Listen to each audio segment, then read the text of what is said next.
大家好，我是0号手册。到了冬天，是不是很多小朋友和大朋友们的地区已经开始下雪了？看到地上难得一见的雪地，心想这么难得的雪地，趁这个机会好好的捉弄一下好朋友，打他个措手不及。甚至在今后雪地里看到你都要绕着走，又有小伙伴怕会把手给冻伤。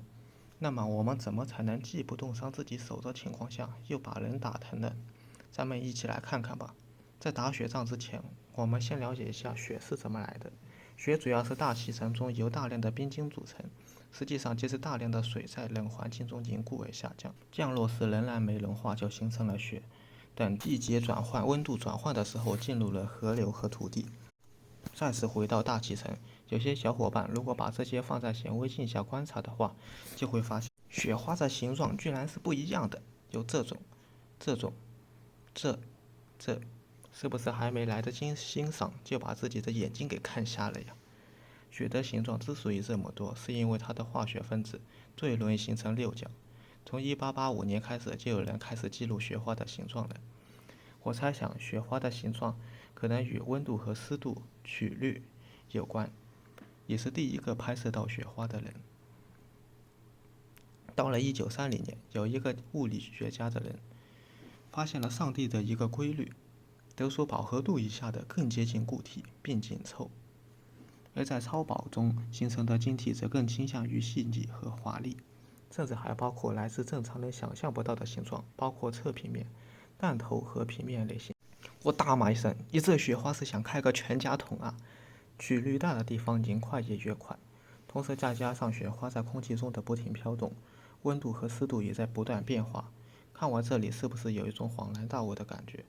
那么想在冬天打雪仗，既要获得持久战，地理和时机也是非常重要的。首先，我们都知道水是由一个氧原子和2个氢原子组成。如果你想要捏出更高质量的雪球的话，雪球要包含一些液体的东西，不能只含有冰，在此基础上增加一些压力，压力有助于雪球更好的形成。也就是说，你在地上准备刨起雪的时候呢，你给雪的压力会给它边缘的一层微微融化变成氢键，压力消失后凝结成雪球的外壳。但是周围环境太冷的话，这种反而不会融化。最佳温度是雪的温度较低于冰点是最合适的。如果雪球比较重的话，按理来讲，质量越大，它的重力就越大，那么你需要更多的力气来投射雪球。万一雪球的杀伤力很大，但命中率是0就尴尬了。各位听好了，如果忽视这一步，效果将打折扣。在扔向你仇敌的过程中，不能光用手臂的力量去扔，一定要像格斗中的姿势位置。在扔的过程中要转腰蹬脚地，再把雪球扔出去。这时候雪球的质量再加上发力的标准，就大大提高了杀伤力。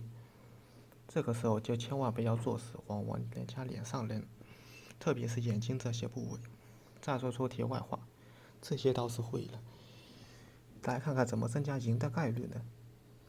戴手套捏出的雪球确实不如空手捏的好，但还是把手套戴上吧，不然在和小伙伴开战的时候，没过几分钟你就燃油耗尽了，这可就麻烦了。这种蠢事可自然不能做。同时记得，如果击中一个人的话，千万不能放松警惕，时刻要注意周围是否有人也很重要。万一是团队混战，这仗应该怎么打？可以穿一些带防水功能的大衣，不要让衣服有任何空隙。成为眼中钉的话，甚至还要戴上护目眼镜。当然，雪球在你脸上接触的一瞬间，这冰冷的酸爽。如果你看了我的视频遇上我的话，说不定我会做出一个出格的事情，突然从背后拿出一个雪枪，我会让你知道什么叫真正的公平。有人说，哎呀，万一把人失手把人打死了怎么办？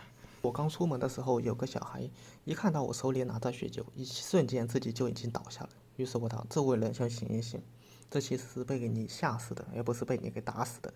出现这种情况，我来帮你诊断一下。